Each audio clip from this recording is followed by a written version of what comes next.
আপনারা অনেকের বাড়িতেই সৌরবিদ্যুৎ ব্যবহার করে থাকেন, কিন্তু সেখানে একটা এই ধরনের কন্ট্রোলার ব্যবহার করা হয়ে থাকে। আপনারা অনেকেই জানেনই না এই কন্ট্রোলারের কাজ কি।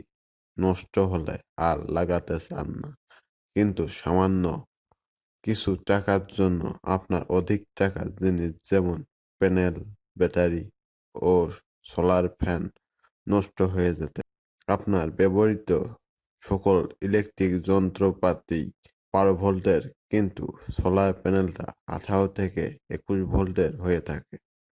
আর এই 18 থেকে 21 ভোল্টকে নিয়ন্ত্রণ করে 12 ভোল্টে রূপান্তরিত করে এই কন্ট্রোলার।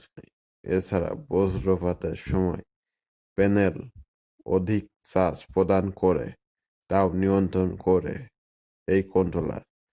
এ কারণে আপনার সৌরবিদ্যুৎ সুরক্ষায় এই কন্ট্রোলার ব্যবহার করা অতি গুরুত্বপূর্ণ।